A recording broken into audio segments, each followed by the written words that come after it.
that you should obey. Because of that, a lot of people lose their healthy situation and destroy themselves and were killed and other problems in the society. There's a very, very important and famous, and sometimes we can consider the only model about the contingency. It is Fiedler's contingency model. It says that leadership effectiveness is a function of match or fit between leaders' style and leadership situation.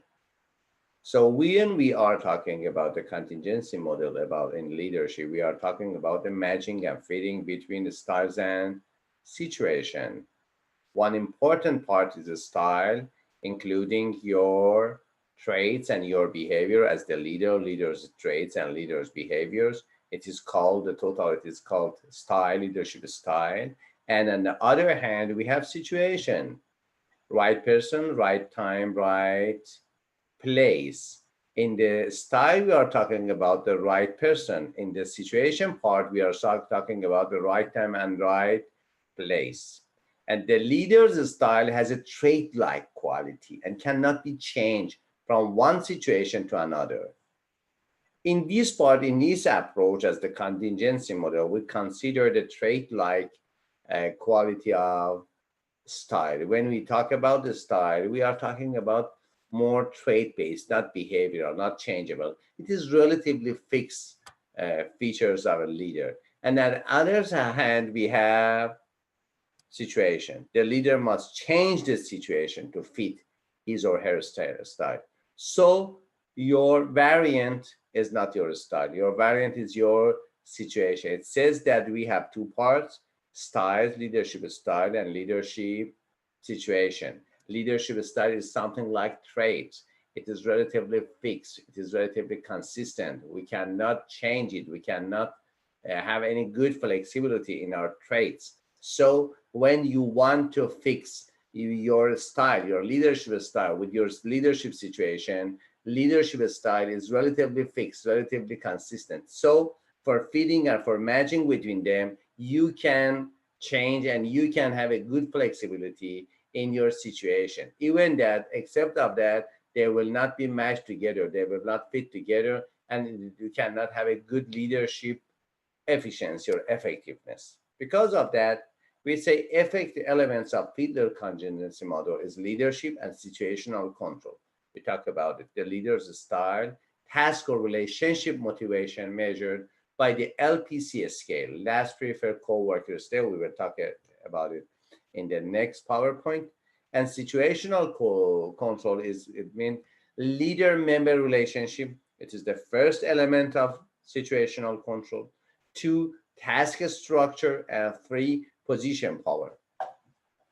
These are the elements that we can work on and can change them to create a good match between the leadership style and situational control or leadership situation. These are the factors, these are our major variables in the leadership effectiveness to create a good effectiveness for our leadership. Leader-member relations, task structure, and position power. At first, we are talking about the LPC, least preferred coworker scale. It says about unfriendly, unpleasant, rejecting, tense, cold, boring, backbiting, uncooperative, hostile, and other parts. It is from 1 to 8 with a general score at the end.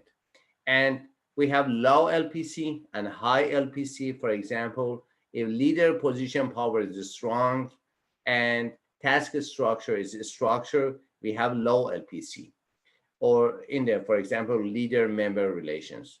Or if the task structure is structure, but the position power, leader position power is weak, we have low LPC.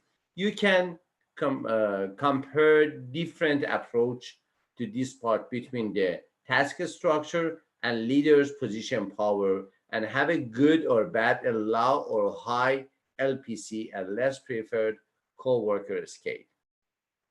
It's a very popular scale in leadership. And if after ending your course, after ending your bachelor program, one of the jobs you can go for it is executive coaching or leadership coaching. It is very, very good job, and it is very good, very money maker job in America as a leadership coach. Leadership coach has some types of tests, sometimes of instruments to assess the leadership style and leadership effectiveness. One of the most popular tests is this scale, LPC scale, least preferred coworkers. So you can study about it and learn it so deeply. It is very important for you if you want to be a leadership coach, or maybe as a future leader, you can have some assessment, some evaluation about yourself and also about the uh, other leaders around you. It is task motivated or relationship motivated. When you use the LPC, after that, you have two categories: lower LPC and higher LPC. Lower LPC is called task motivated, a leader who is task motivated. People are not so important for him or her. The task and the outcome orientation, the result orientation is his or her major orientation in leadership, in personality, in management. And in high LPC, it is relationship motivated, and people, sometimes it's just called people oriented. They are called people oriented. In opposite of, for example, leadership with a dominant character, the leadership with a supporter character has a relationship motivated or high LPC. What are the features of task motivated leaders or low LPC leaders and relationship motivated leaders or high LPC leaders?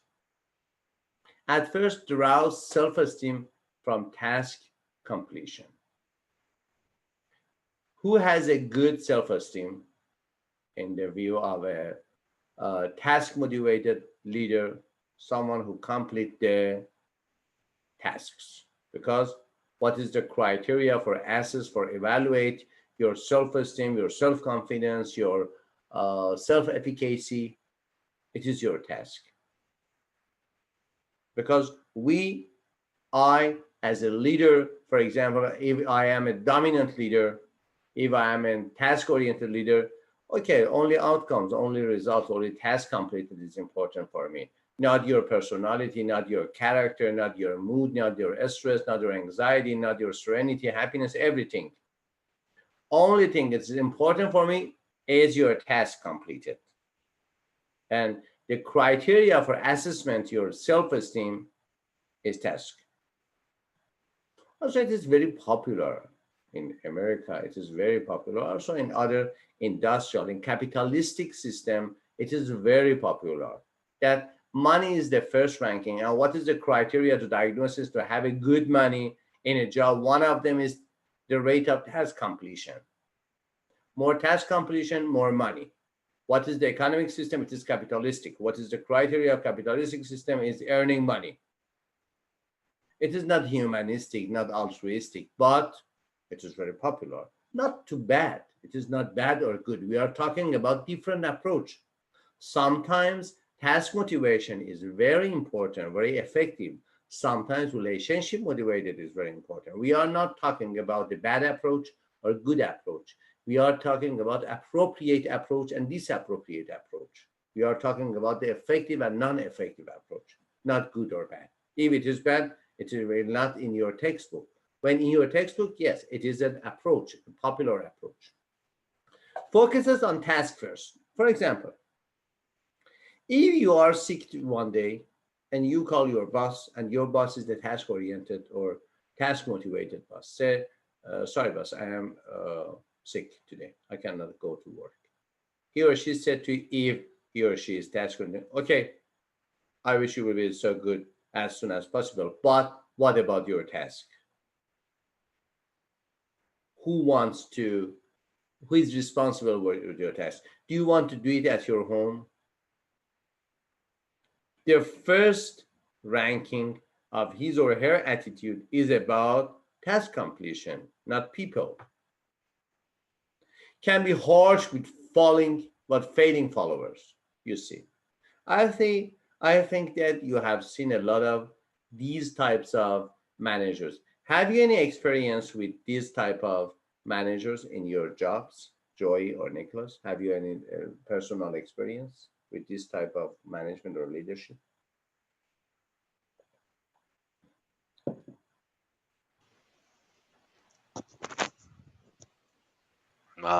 Yeah, I have.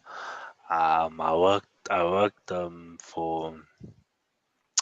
in last year, 2019. Yeah, I worked in Canada for Wellwise, um, and I didn't experience it directly, but the environment was there. You Mhm. know, like there was only about, I think there was about 10 of us working in the warehouse, and we couldn't afford like for anyone to miss a day. If one person wasn't there, then we were literally would always work an extra hour. So I remember our supervisor was very task oriented.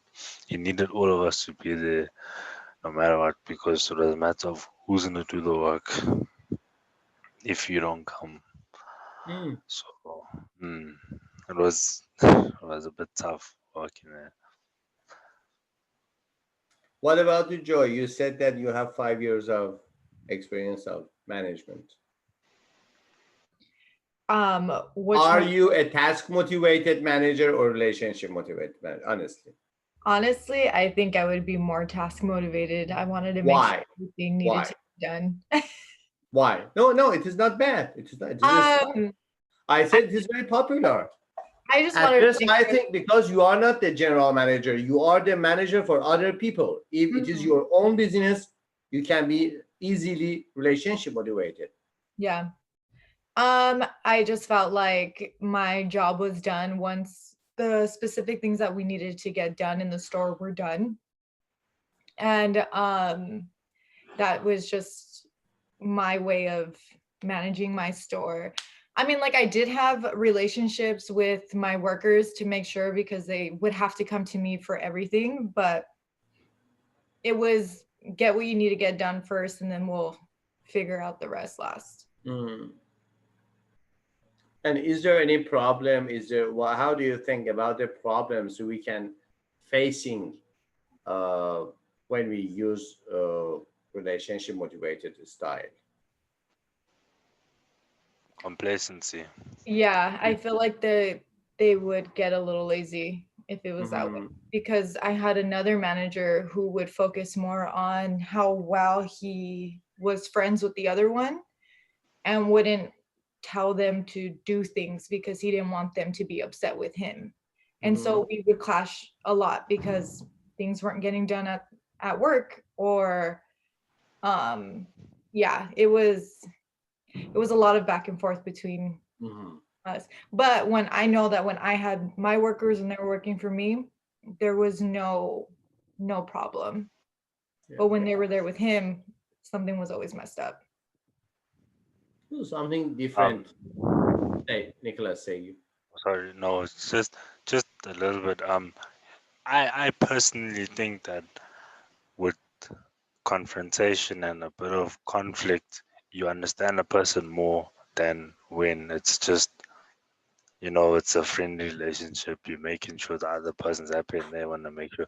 No, I think understanding someone is when you and I have a disagreement and then we'll do whatever to sort it out. Mm. But it comes a better understanding, and that could build our relationship in terms of, okay, I know how you feel and how you think about this, and will benefit us in the end. Mhm. um I personally don't believe in let's make everyone happy, everyone all smiles. I think that's very bogus and very far-fetched and Disney like or something. But um yeah, I think if you're speaking about a proper business, even as a sportsman and as a Uh-huh. as a as a captain, I wasn't holding my players' hands Mhm. and all those things every single time. It was a matter of, okay, we here for a reason. This was needs to be done. You disagree with me, we take it up, we sort it out, but we move on. You Mhm. know, and you understand your teammates better. You understand where they come from. They understand where you come from. Ex- they know what you expect from them, and you know what they expect from you. because a person that's disagreeing with you and not afraid of you is not going to be scared to tell you what they're thinking. Someone that wants to keep you happy, they might be hesitant to say, "Oh, Professor, I don't really like this. I don't." But if I'm angry at you and we in an argument, I'm gonna tell you, no, this you wrong because of this and this and this and that. Mhm. So I personally think that that approach is more practical, is more Mhm. progressive. Yeah, yeah. I watched a movie this week. Title is Peaceful Warrior. Peaceful Warrior. It's about not so old movie, but no, for example, about 2010 or 12. It was about this, that practicing life and experiencing life in real world, sometimes it is very, very naked experience, very naked. It shows to us not friendly, not kindly, but very effectively. Sometimes that aspect of life that can be so effective in our life, in our education, in our training, is not so kindly. General appearance is so kind. It is very, very, very hard experience, but very good instructor, very good teacher in our life. Some naked experiences. Naked is mean without any friendly or any extra point for tolerating the hardness of experience. Because of that, yes, it is something between relationship motivated and task motivated. Yes, sometimes, unfortunately, people when we are have a good relationship with them, they combine the task and the job problems, the job issues with the interpersonal issues, and everything is mixed and blending together. And we don't know where when we are friends, when we are co-workers, when we are employees, and if they have some abusive thinking in their mind to abuse the time, to abuse their money, to abuse our power to work, it is a very disorganized organization. We will destroy the organization with the disorganized and non-organizational relationships. So considers competence a key follower trait. In task motivated, competence is very, very important. It is about the task, about the proficiency, about the expert. And enjoys details. Yes, why not? It's a job. Send me the details of the job, send me the details of your functioning, of your outcomes, and other things. In the oppositional part, relationship motivated or high LPC draws self-esteem from interpersonal relationships. When a manager in this type of managerial styles has a good sense of good uh, self-esteem, when he or she has a good relationship with other co-workers and focuses on people first, focuses on task first and the task motivated, and likes to please others. They are pleasing seekers. Just, this is not a mental illness, but it's a mental symptom. Pleasing seeking. There are a lot of good works about good books about this type, this phrase, but just one book is called Pleasing Seeking. It is very popular book about this symptom. It's a symptom, but can damage everything in our life, everything in our social life, and considers loyalty to be key follower trait. In the other parts, we have considered competence. Relationship motivated people, relationship motivated leaders, they love followers that with a high loyalty level, not competent. So you see a lot of people with any efficacy, with any efficiency, with any effectiveness or productivity around them, that yes, they are in our organization, for example, for 20 years. And when I asked them, so thank you for your loyalty, but what about your functioning? What about your productivity? Nothing. We are together and work together and something. It is not leadership. It is not management. It is gathering. It is sometimes, not always, sometimes, for example, in family business, I see that there, yes, it is not business, it's not money making, it is only a gathering, a enjoyable gathering. Yes, that's good. But you are talking about the leadership, about the effectiveness, about the productivity, and gets bored with details. You want a total picture, a general picture of the productivity. What are the practical implications of Fiedler's contingency model? Leaders must understand their own style at first and their leadership situation. We talk about it. We have two components: leadership style or leader style and leadership situation. At first, it is about knowing, about diagnosing that what are the key features of my style, what are the key features of my situation, because my contingency model says me that your best leadership outcomes are when between your style and your situation has a good fit, has a good matching. If no matter turbulence, any turbulence can damage the leadership outcomes. Any uh, disorganization, any disharmonization between your style as a leader and your situation as a leadership situation. Organization comes from harmonization, comes from matching, comes from fitting. So at first, the empirical practical implication is that if you are using a contingency model, that we say that after 1960 or 1917, it is the dominant model in leadership, not behavioral model, not trait model. Contingency model is the dominant model. At first, you should know yourself and you should know your situation. After that, leaders should focus on changing their leadership situation. Why? Because in this approach to leadership, we consider leader's style as a something trait-like quality. It is relatively persistent, relatively consistent. And you cannot change your leadership style. So in this approach, you cannot assume that you cannot change your leadership style so easily. So what is better for changing? What is more flexible? Your situation. To match their style rather than try to change their style. A good relationship with followers is a key to a leader's ability to lead. It is very important. It doesn't mean that this type is always with a high LPC and high relationship motivated style. No, but good relationship facilitate the emotions, the change resistance against your leadership style. Why? Because you are doing some changes, you are creating some changes in your situation. It is change. And a lot of people, a lot of co-workers, a lot of followers has internal or external change resistance against your desirable change in your situation to match between your situation and your style.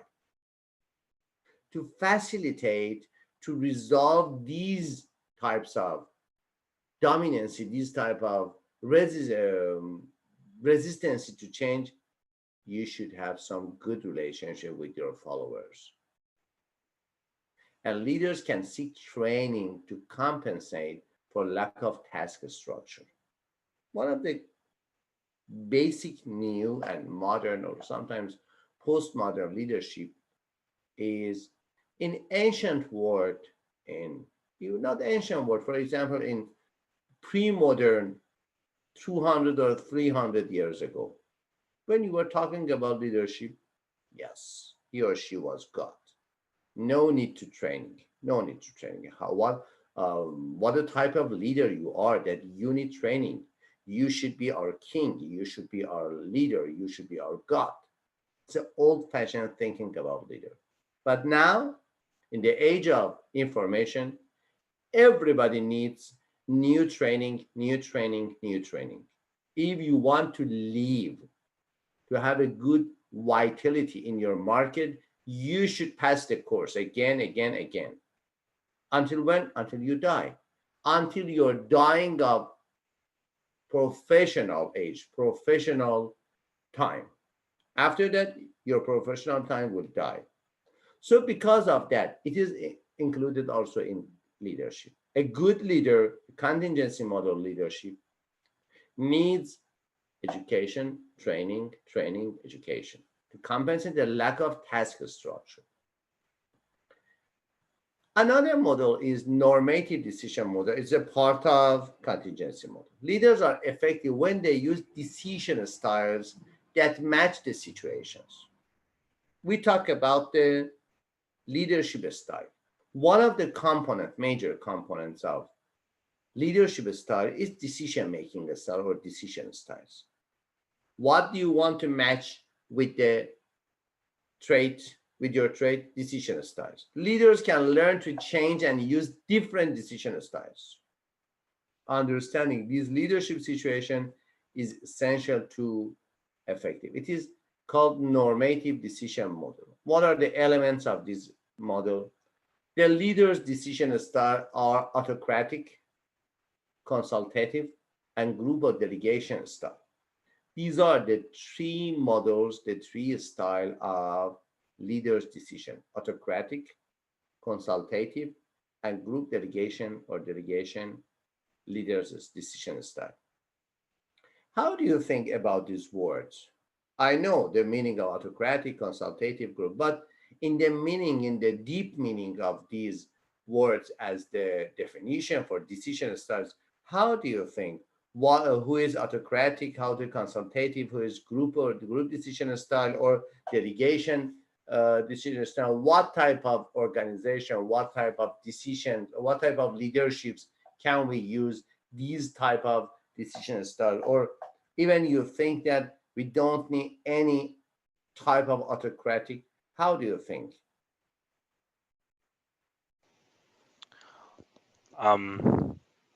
I think autocratic can be very effective in terms of if it's something like war and military orientated, in my opinion. I think that's when it's most effective.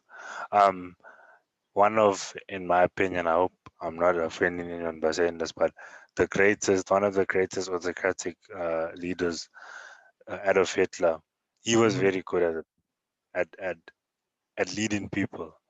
He's very charismatic. There's a lot of features that we've mentioned in the past few lessons that he was very charismatic. He could engage with people, and he was just he was a very good, not a good, but I don't know what's the right word. He was a good leader. I mean, his intentions were very bad, but in terms of his leadership style, and he almost won the second war. I mean, so he was a very good autocratic leader. I think in terms of when you lead in an army or military, and you battlefield, autocratic can be very effective. That style, it could be very effective. So in an organization, do you think that it is not necessary to use autocratic leadership style or not? And which type of organization do you think that we can use, and it is better to use the autocratic leadership style? None of the organizationals as industrial or business organization, only in social movements, or for example, like a huge movement, it is not important that it is criminal or not. We are talking about the people as leadership style and leadership thinking. For example, you talk about the Adolf Hitler.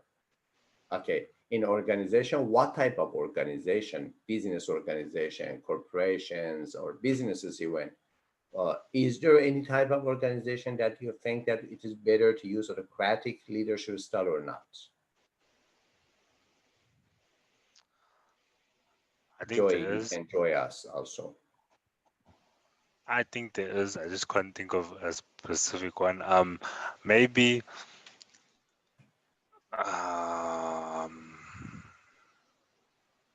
Sure. Maybe even in the construction field, maybe similar construction, developing. I think autocratic. For example, also. in soccer clubs, in football clubs, do we have an autocratic or consultative? Joy, what do you think? Help Nicholas. In soccer. In soccer? We're coming soccer, yeah. Hmm. It's an organization. A football team, a football club is an organization. Yeah. Yeah, you can have a bit of both. It just literally it depends. You could have both, and both could work. Both have worked in the past even. if there's a certain goal set from above and Mhm. they calling all the shots and everyone below them just needs to follow, then Mhm. it happens. But then you also get situations where it's a matter of, okay, this is what we have, what works for these players. Let's find out what works for everyone so we can all be successful at the end. Whereas from a hierarchy perspective where it's autocratic, it's like, okay, let's get all the pieces we need. Let's get all these guys that are gonna do what we need them to do, and then we'll carry on, we'll go forward with our system or so not. So I think both autocratic and consultative, even democracy group could all work in football, in my opinion. But Probably in any sport. the dominant style is autocratic, consultative, or group style. I Which think one is I'd say dominant? First ranking, It might be consultative. consultative. Consultative. So after, for I think example, in maybe 1 month, if Joy will be our women's soccer coach in Montebello, do you use consultative coaching system or decision style system, Joy, as a coach? Let me see. What do you mean of consultative in coaching, for example, a soccer team? Do you consult everybody that how do you think about the future of the team or the strategy we use for in this game or not? Also, we don't have any single answer to these questions. It is related to the situation you are in. I know, Yeah. right? Professor, group and delegation, like, can you please explain that a bit to me? I'm a little confused about that one. Yes, How would yes, we that will work? talk Or if about you it. give us At first, a scenario. I'm trying to push you to have some brainstorming. We will talk about Oh, it very in details. Joy, is there anything you want to add? I'm kind of learning as I'm going, so I'm like writing a lot. but Um, I don't think concentration would work in any sports. I don't think it could work, yeah, because you're not talking, especially in a team sport. because Continuous. and that's basically to give advice or recommendations, right? Mm-hmm. Sorry, I'm Googling as I'm going. Because if you think about my understanding of consultation is like you literally consulting with everyone before you make a decision, Mm-hmm. which could also cloud your judgment as a leader or a manager or a coach. So I don't think it could work. Maybe if you're in a sport like tennis, golf, boxing, then the consultation I don't know, would probably work there. It could work there. But So that's in details, we have some differences between these decision styles. In autocratic, you never ask anybody to make a decision. yes, You're that's autocrat. surely Never ask anybody. Dictatorship, yes. Sometimes it is important. If you ask anybody, nobody in your decision making, you should be over responsible for the decisions at first. You should be over responsible, not responsible, over responsible. Why? Because you obey only your opinion about the decisions, about the goals. You want to lead your society, your community, your business, your industry, everything you want to lead. Secondly, when you're autocratic, it's a good. Nobody has the pressure of accountability of the decision. Yes, because you are over responsible. But the negative point is the rate of contribution lower and lower and lower. The belongingness, sense of belongingness will be so lower. Why? Because the people say that yes, we are only follower. We are not, and we don't have any contribution to make a decision about the society, about our organization. In consultative decision making, again, only one person finally will make a decision. But During that point, during reaching that point of making a decision, he or she as a leader will receive a lot of consultation. Talking with this one to that one, he or she has a lot of good consultators, counselors. Finally, he or she will make a decision. He or she will be responsible, but not only based upon his or her own mind, his or her own idea. Maturation process of idealization. In group or delegation, finally, a lot of ideas are mixing together, and pleasing everybody is very important here. It is the major difference between consultative or group or delegation. In consultative, you are my counselors, but decision maker is me. I will have a good decision about my organization. You are my counselor. Thank you. But in delegation, I am not the final decision maker. The common sense, the total, the delegative part of ideas. Everybody has an idea put together. And sometimes you see that this type of delegation process, delegation decision style is very confused about the goals we want to achieve after this decision and other things. But everybody has a good share of the decision. It is the major parts. So in group or delegation decision style, nobody is the final decision maker. It is a group effort. It is a council. For example, we have city councils. What is the difference between a decision by a mayor and a decision by a city council? Mayor has consultative decisions.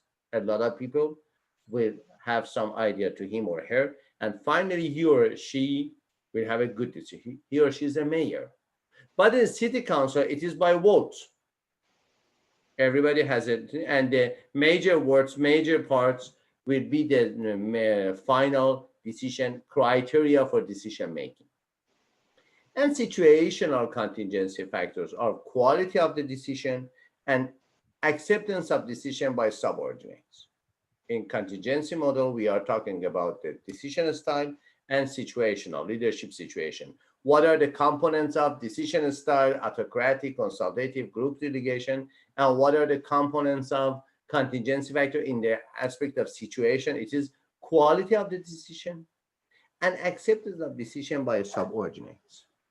Quality of decision is related to the what area of life, what area of work, what area of society you are making a decision as a leader or manager. It's very important. Is it so critical? For example, presidency in America is very critical. Now, this day that we are talking together at this session, the votes are counting and counting and counting. Every 1 hour, announcing, for example, Biden is in front or no, Trump is front. Okay, after 2 days, it is very critical. This quality of decision is very critical. Is it decision? Yes, it is group or delegation decision. Now, in presidential election, is a type of group or delegation. Everybody vote, and finally, a procedure for gathering a vote and decision based upon the delegation of other people. Also, it's an example. And if somebody says, yes, if I will not, for example, next manager, next leader, or next president, I didn't obey the general voting outcomes, it is not acceptance. So acceptance of decision by subordinate is very important. Why? A lot of decisions cannot be done by force, even by force.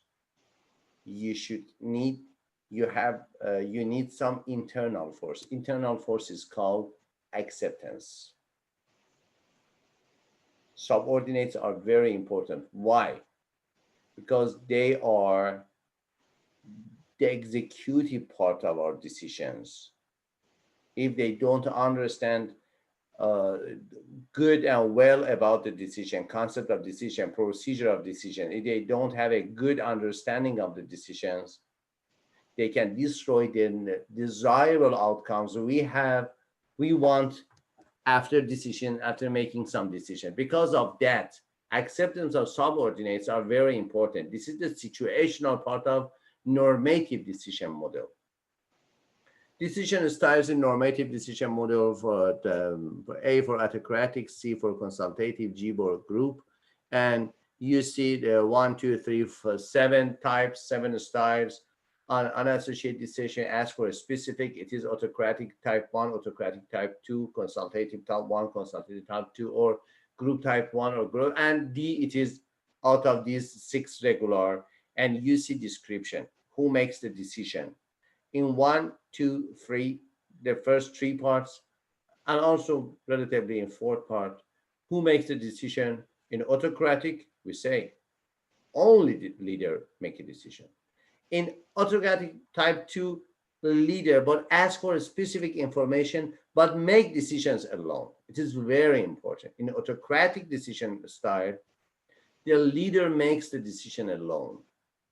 But sometimes unassisted decision, that's mean that I think it is something like dictatorship. In type 2, ask for a specific information but finally make decision alone.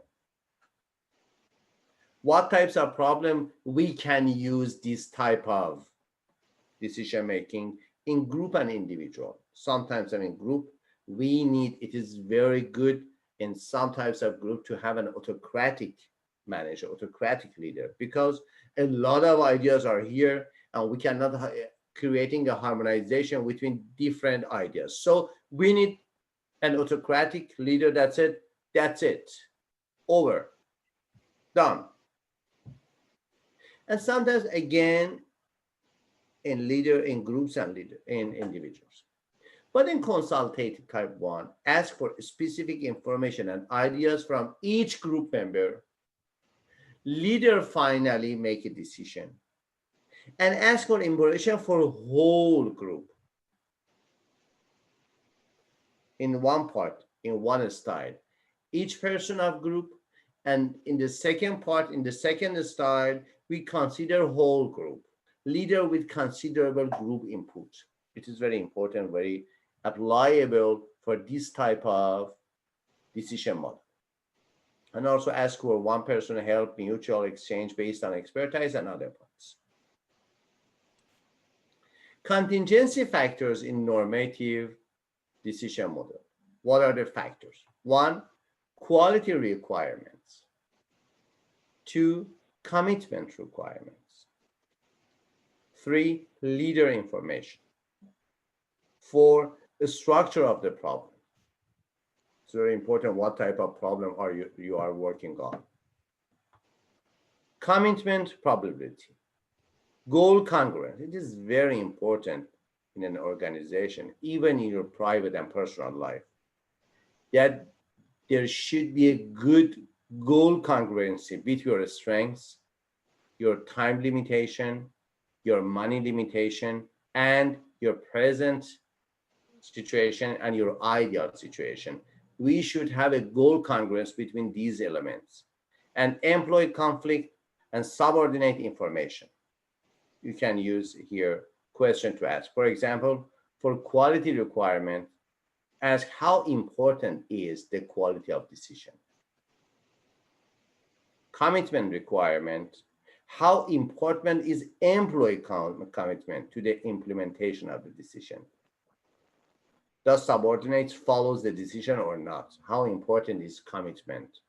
We need high commitment. For example, in a soccer team, we need a high level of commitment. Only one person can destroy the outcome. But for example, in some organization that there is a good work division, we have relatively an average level of commitment, not high level. But because if you don't have any commitment to your job, okay, only this part of job will destroy. Other people are doing their job at the best level, at the best procedure, at the best outcome. Leader information. Does the leader have enough information to make a high quality decision? Is our leader eligible to make a high level decision or not? The structure of the problem, what type of problem you are making a decision about. Is the problem clear and well structured? Do you know what are you making a decision about? It is clear for you. Is it a good, clear problem definition or not? Commitment probability. How likely is employee commitment to the solution if the leader makes the decision alone? It is about the autocratic, especially autocratic leadership style. And goal congruence. Do employees agree with support organizational goals? It is about the organization, about the employees, about the subordinates. Employee conflict. Is there conflict among employees over a solution or not? Sometimes it is good. Conflict will be ended to the better and more clear definition of problem. It is very good. Sometimes it destroys everything. Why? Because after the ending the time, ending the money, ending the energy in our organization, we don't have any clear and specific decision about our problems, for solving our problems, or about the future of organization. And subordinate information is meant, do employee have enough information to make a high quality decision? It is subordinate information and leader information. Its practical implications is leader must understand their leadership situation at first. We are talking again about the situation, harmonization between situation, matching and fitting, harmonization between situation and style. Leaders must learn different decision styles. Am I an autocratic leader? Am I a consultative leader? Am I a delegative leader, a group-based leader or not? What is my own decision style as a manager, as a leader in the family, in the organization? You can have and you can use different decision style in different situations, yes. But ordinary people doesn't have any good flexibility to switch from one style to another style.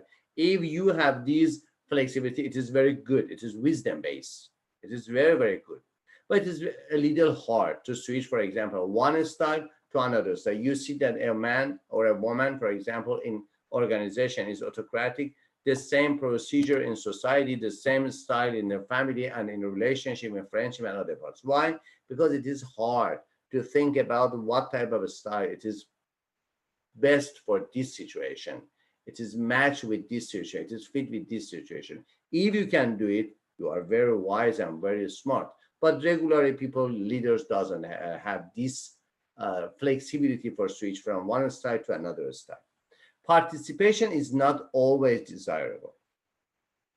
Participation is not always desirable. Why? Because we have some good applications, some good implications for autocratic leadership, opposite of participation. Leaders must pay attention to their own followers' needs and reactions while making a decision. Yes, you are my follower. You should follow everything I think and I say, and I make a decision. No. In modern life, especially after entering the 21st century, your followers are not your slave. They are thinkers. They think about you, they love you, they like you, they accept you. Okay. But they are thinkers. They are not your slaves. So you cannot say something that you cannot approve, that you cannot defend. Anything is destroyed after that. So leaders must pay attention to their followers' needs and reactions while making decisions. The final part is path goal theory. One of the last or not least, the theories about the leadership. The leader's primary role is to motivate followers to complete their task by removing obstacles. Path goal. There's a theory in psychology, so-called hope theory. Hope theory says that when you are hopeful, you are the person that know your goal, know that there are a lot of ways, pathways to achieve that goals, but now you don't know any of the pathway. and you know that there are a lot of obstacles in the pathway to your goals, and you know that you will and you can overcome the obstacles. But just now, as a hopeful man or woman, you only know your goal. You don't know your pathway, and you don't know your obstacles, but you know that there are some pathway to achieve your goals, and you know that you can and you will overcome your obstacles. This is the psychological definition of hope. Some part is ambiguous, some part is clear. The leader must change his or her behavior based on the needs of followers. It is pathful, it is very flexible. It is like a dance with life. Leaders' actions are here situational contingency, task structure, employee need for autonomy. We will talk about it just now, and leader structure and consideration, and effectiveness, employee satisfaction, and motivation. What is the effectiveness of past goal theory, employee satisfaction, and motivation? Implications of leaders might also understand their followers' perception of the task. It is very important how your follower think and perceive the task you have determined for them as as a part of your leadership or decision making. Every co-worker, your employee has a lot of tasks that you should determine for them, and they have to right and at the same page of your perception. Is there any differences between your perception of their task and their perception of their own task? Any difference can damage a lot of things that a lot of components for a good, right, and effective decision making. So a shared perception, a shared meaning of the task is very important. And one part of it is it about the explanation, the task explanation, the goals, the meaning of the goals we want to achieve, not as an operation, as a concept. Leaders must take their forward need for challenge and autonomy into consideration. It is like parenting. A good parent show his or her children to go out to the natural environment and experience and make some fault, and after feedback and learning. Because why? Because life is not about failure or success. Life is about feedback and learning, experience. The only thing you have in your life is experience, feedback, learning. A lot of people have experience, but no learning. Why? Because no feedback. If you don't have any feedback, any learning, only experience, not change. The same old wrong, the same old ways, the same old gains. It is like our life. Management is our real life. If you know good knowledge, if you have good knowledge about the management in your organization, when do you think that, yes, I'm a real manager in real world? When in that time that you can use your managerial science, your managerial skills, your leadership skills, or knowledge in your daily life. Because of that, challenge and autonomy is very important in the approach of path goal theory to the leadership. When followers need challenge or the task is challenging, leader must avoid being directive. Avoid being directive. A good leader is a good supportive, not a good directive. Avoid direct support. No, no, no, no, no. Avoid being directive. They should find their own way to achieve the shared goal. Everybody should find his or her own way to achieve the shared goal. Only the shared goal is shared. It is not about shared procedure, shared method, especially when we are making some mistakes. When task is routine, boring, or stressful, leaders must be supportive. Okay, your time is finished. You have 15 minutes time now for taking your quiz. I am here until the end of the 15 minutes, until 12:30. If during the quiz you have any question about, also in chapter 3 and chapter 4 PowerPoints are included, the answers of the PowerPoints, you can find it. But if there are any question, I am here until 12:30. Is there any question now? Okay. Have a good week and don't postpone your LEs.